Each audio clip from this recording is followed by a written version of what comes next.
Hal Jordan in the Green Lantern Corps. Number 32, Robert Venditti on writing and Ethan Van Sciver on art. And Bats Out of Hell is easily the weakest part of Metal. I'm going to say it. It is, but this is the best issue of that. I'm with Connor. It's the best issue of it because you have that really fun sequence of Hal strobing his light. Mm-hmm. That's a well done sequence. I will give you that. It still ultimately just comes down to him fighting his evil Batman version for most of the issue. It's not really until the last couple of pages where it feels like, oh, okay, right. I feel like there's maybe some advancement here. I agree, but I feel like at least it did something interesting with the fight compared to the other stuff. No, that's true. And the fact that it's Hal's book, it can really focus on him, kind of like Flash did at the beginning. Because I felt like the last issue was squeezing everybody in, and we didn't get as much time, to feel all that. And anytime someone can touch on the rivalry between Bruce and Hal, I'm a fan of. Because sometimes I forget that's a thing. So here, where he's fighting a version of Bruce, I love it. I love Hal's swagger. This is probably the most I've liked Venditti's Hal. There was a couple of moments. There was what was it he said? At one point he says, "I'm here to rock" or something like that, and I went, "That was a bit cringy." See, yeah, in a regular issue of this, I would agree. I'd be like, ugh. But in Metal, I'm like, yeah, just go for it. Well, does he call him emo? And I'm just like, I'm trying to find it now.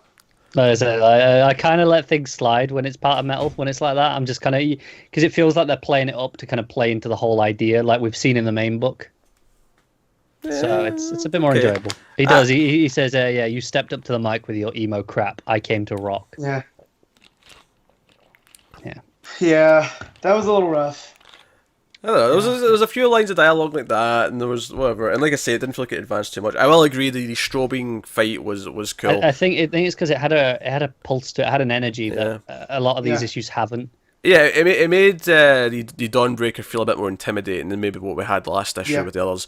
But that said, though, when I got to the end, then I was like, oh, that's the end. I'm done. So I felt like the fight took up most of the issue. And I got to the end, and it was just like, okay, they've all beat their Justice League members, and they're all carrying them towards the tuning fork. Yeah, pretty much. And that was it. I can't argue with that, but at least it means we don't have to have any more issues of the fighting, right? Oh, sure, yeah, we got one last... This is the funny thing, it's like, if you said, oh, well, next issue is Justice League, you don't normally read that, could you skip it? And I'm like, well, yeah, but if anything's going to happen in this crossover, it's going to be the last issue now, right? So, that's whatever it is. This Element X they're going to take out of Cyborg, what is this? Is that the, apocalyptic technology that they used? It implied it was the Mother Box stuff, didn't it? Yeah. I suppose the one notable thing to mention is at the end, the Batman Who Laughs is like, yeah, we're using the tuning fork because once we're done with this Earth, we're going to take over all the Earths and the I like the idea. It's again, it's that just it's way bigger in scope. It's like, forget one Earth, we're going after all 52.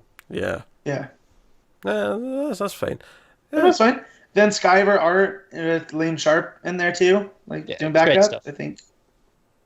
Yeah, it's pretty good. But I also like how they incorporated the darker spectrum. Atrocitus pops up and Hector Hammond and Sinestro. Oh yeah, that's the Dawnbreaker makes constructs of like Hal's villains, his rogue gallery. But, and you had obviously in the Dawnbreaker's Batcave, you had the half decomposed bodies of all of those. Yeah.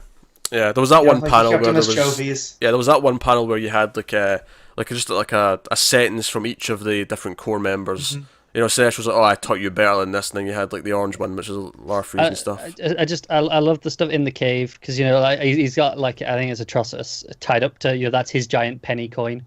Yeah, is Atrocitus against it? It's just these nice twists on the cave. Oh. Well, and then he has Sinestro's uniform on display, like it's one of the Robins. Yeah, it's like it's the Jason Todd's one, isn't it?